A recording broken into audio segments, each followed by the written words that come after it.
아, 오늘 부활절이니까 오늘 설교 제목은 나는 부활이여 생명이네. 아멘. 오늘 좀 잘 들으세요. 아멘. 프리스턴 신학교 교수인 리처드 아스머 교수는 신앙을 네 가지 차원에서 설명하고 있습니다. 첫째가 빌리프입니다. 인지적 차원에서 신앙을 지적으로 받아들이는 믿음입니다. 지적으로 납득이 가면 그것을 믿습니다. 반면에 지적으로 납득이 가지 않으면 믿지 못합니다. 의심하게 됩니다. 그래서 점점 세월을 살아가면서 모든 공부, 모든 연구, 모든 경험 속에서 점점 능력을 확장해 갑니다. 전에 모르던 것을 오늘 알고 그리고 믿게 됩니다. 전에 깨닫지 못하던 것을 오늘 알고 그리고 믿게 됩니다.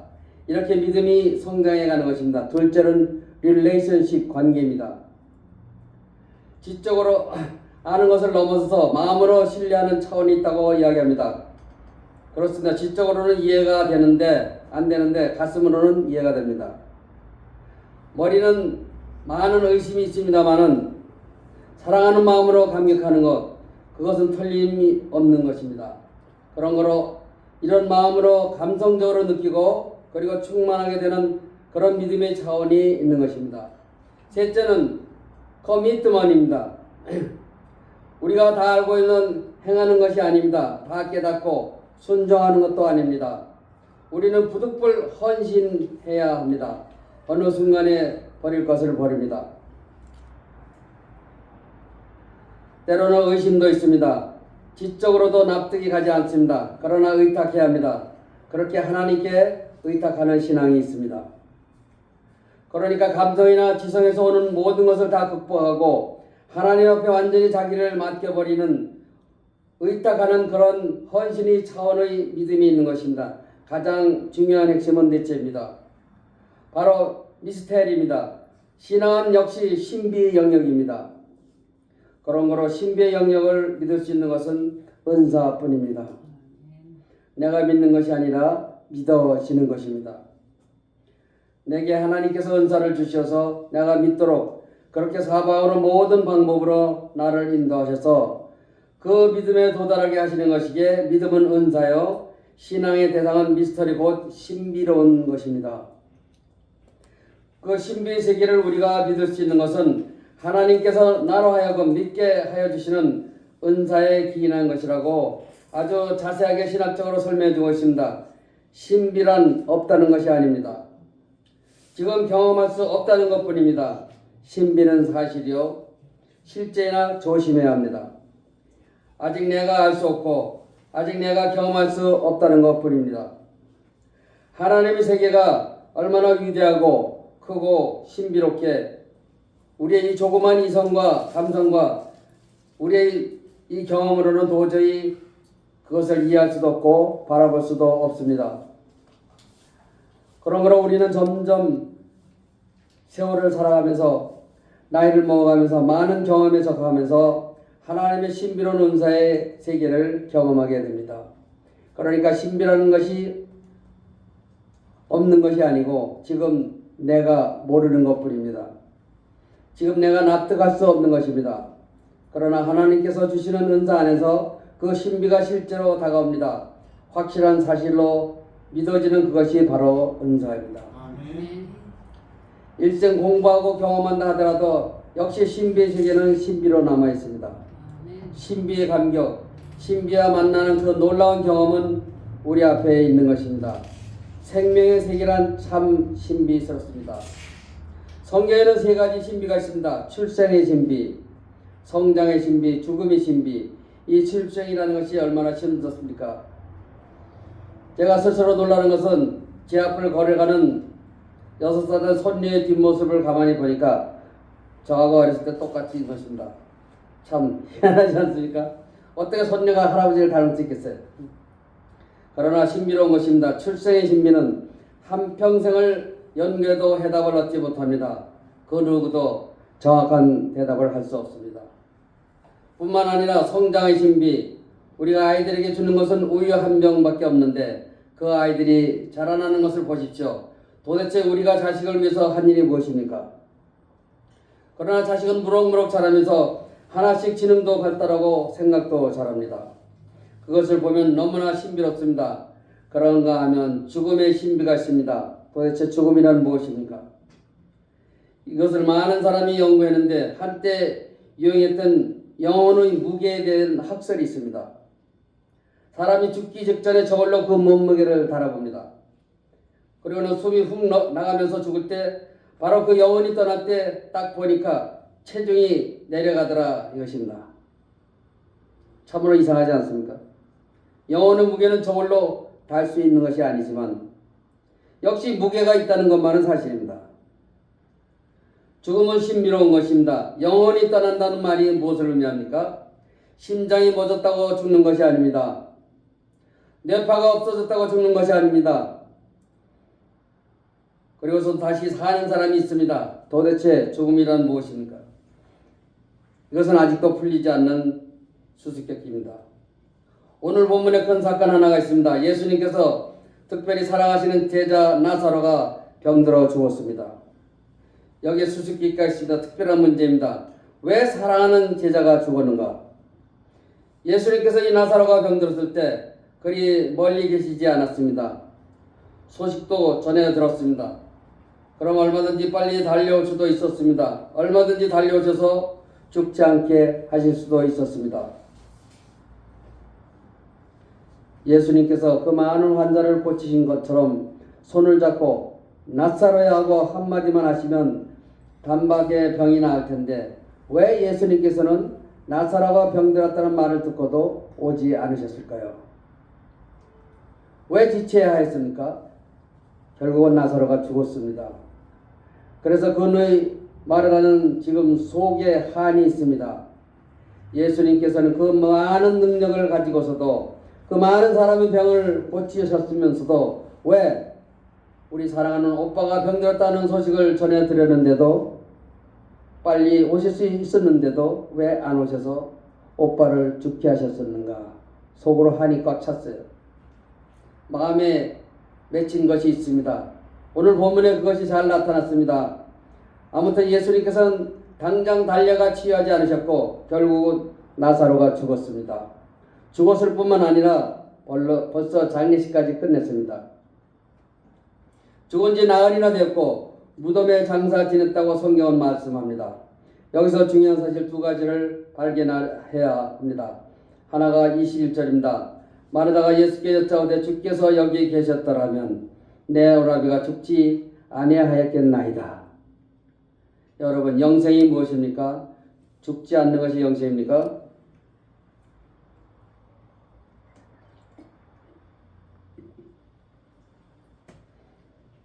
내 오라비가 죽지 아니하였겠나이다. 이것이 축복입니까? 우리는 종종 이런 생각을 합니다. 병들었으면 그 병이 나아야 은혜 아니겠습니까? 죽을 병이 들었으면 죽지 않아야 축복 아니겠습니까? 여러분, 과연 그럴까요? 우리는 이 차원을 넘어서야 합니다. 죽지 않는 것이 영생이 아닙니다. 요새 100세대를 산다고 해서 많은 분들이 오래 살고 건강합니다마는 한 가지 잊지 말아야 합니다. 아무리 내가 건강하고 아무리 내게 하나님께서 은사를 주셔도 죽을 때 죽어야 하지 않습니까? 저는 이 강단에 설 때마다 소중한 생각을 합니다. 언제까지 강단에 내가 설 수 있을까? 그것은 아무도 모르는 일이지만 그러나 분명히 한계가 있습니다. 저도 언젠가는 떠날 것입니다. 10년 뒤나 지금이나 떠난다는 입장에서는 마찬가지입니다. 그러나 꼭 잊지 말아야 합니다. 장수가 영생은 아닙니다. 요새 보니까 장수는 축복도 아닙니다. 100살을 산다고 하지만 그게 사는 겁니까? 버티는 거죠. 그런 것이 아닙니다. 사람답게 살고 활발하게 하나님을 찬양하며 살아야 그게 사는 거 아니겠습니까? 아멘. 그런 거로 여러분, 죽지 않는 것이 영생이 아니라는 것을 꼭 잊지 마십시오. 그리고 오래 사는 것만이 축복이 아니라는 것을 알아야 합니다.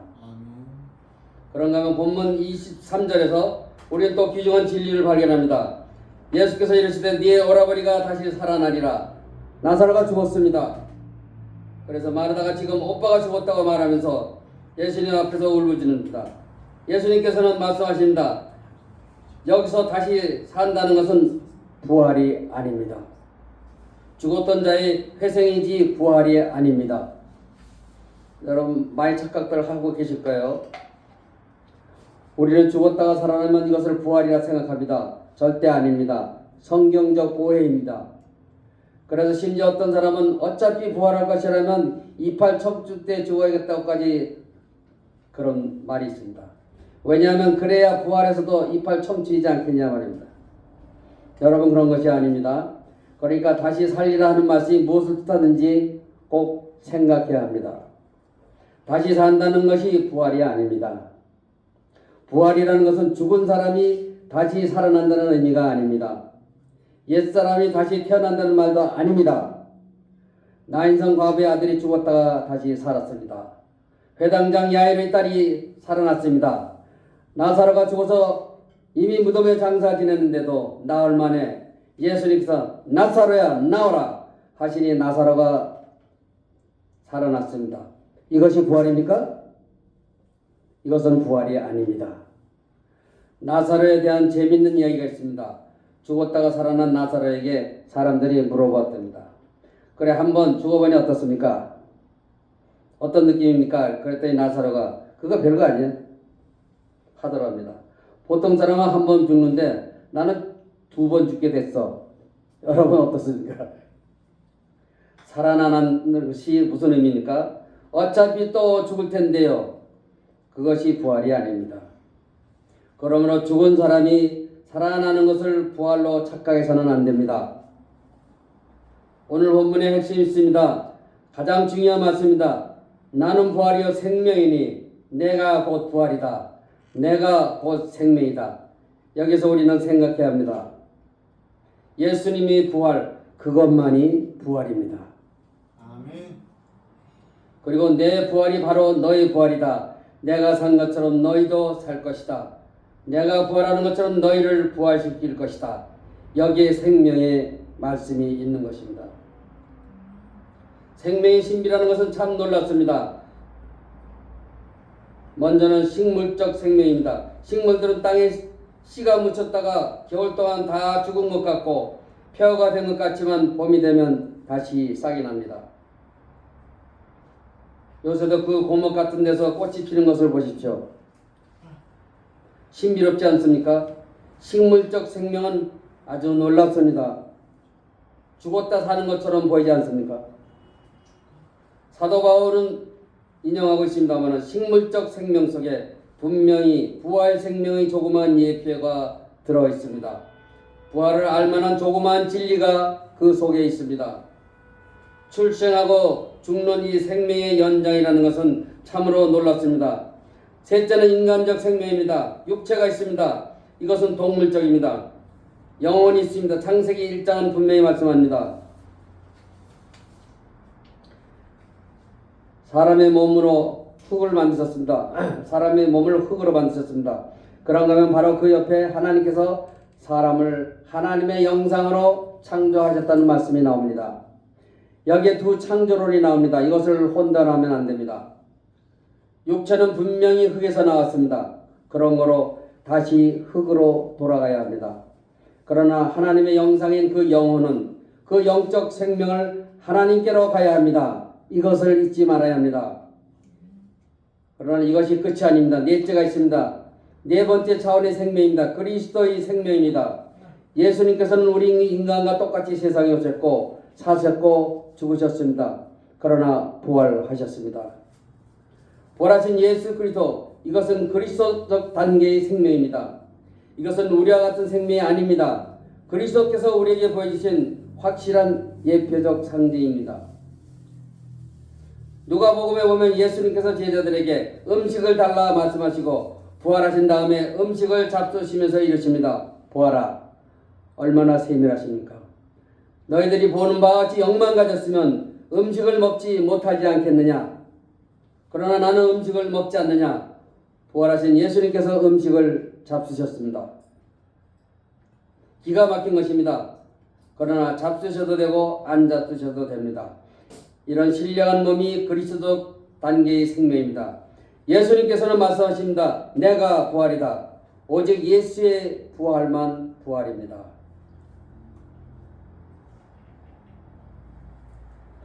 그리고 나를 믿는 자는 너희도 부활하리라. 예수님께서 분명히 말씀하시고 사도 바울도 예수님이 부활의 첫 열매라고 말합니다. 예수님께서 이 부활의 단계에서 첫 열매가 되십니다. 그 다음에 우리가 그 뒤를 이어가는 것입니다. 이 신령한 몸이라는 것은 우리가 그 뒤를 이어가는 것입니다. 이 신령한 몸이라는 것은 우리가 지금은 믿음으로 알지만 이제 주님을 만날 때 비로소 알게 될 것입니다. 아멘.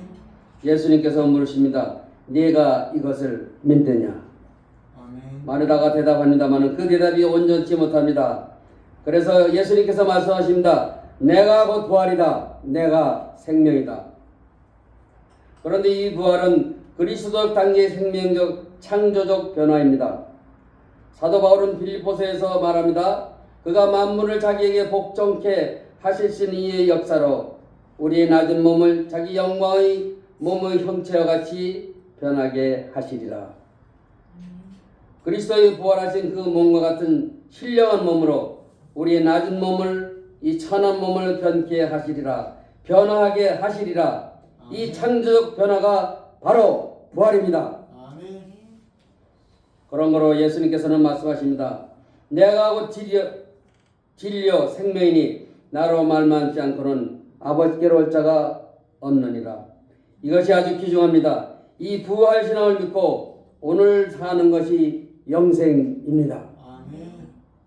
이 부활신앙이 마스터키, 모든 것을 해결할 수 있는, 모든 것에 해답이 되는 마스터키라는 것을 잊지 말아야 합니다. 아멘. 유명한 이야기가 있습니다. 어느 날 신학자 칼 바르트가 시카고 대학에서 마지막 강연을 했습니다. 그런데 강연을 마치고 나올 때 젊은 학생 하나가 따라오면서 이상한 질문을 했습니다. 교수님, 동정녀 탄생을 믿으십니까? 남자 없이 여자로 동정녀 탄생을 믿느냐는 질문입니다. 보통 사람 같으면 난감했을 것입니다. 하지만 칼 바르트는 빙그레 웃으면서 대답합니다. 믿지. 왜냐하면 나는 부활을 믿기 때문이다. 예수 부활은 확실하거든. 역사적으로 확실하고 모든 것이 성서적으로 확실하거든. 예수의 부활을 믿는 신앙 안에서 동정녀 탄생은 아무런 문제가 되지 않는다네. 예수 부활, 장차는 내 부활, 바로 그것이 우리 신앙의 뿌리요 최종 단계의 신앙 고백입니다. 이것을 믿지 말아야 합니다. 예수님 말씀하십니다. 나는 곧 부활이다. 내가 곧 너의 생명이다. 그 귀중한 진리를 오늘 새롭게 믿고 고백하고 이해하고 출발하는 부활신앙의 생활이 되어야 하겠습니다. 기도하겠습니다. 하나님 아버지, 이 어수선한 세대 가운데서도 다시 신앙을 고백하게 하시고 부활신앙을 다시 소생케 할 수 있는 귀중한 시간 주심을 감사합니다. 썩어져가는 세상, 멀어져가는 세상, 아니 떠나야 할 세상에 매이지 않게 하시고 항상 그 부활의 아침을 바라보며 오늘도 부활신앙에 합당한 부활신앙의 고백자로서의 당면한 생을 살아가게 하여 주시옵소서. 아멘. 예수님의 이름으로 기도드립니다. 할렐루야. 아멘. 할렐루야. 바로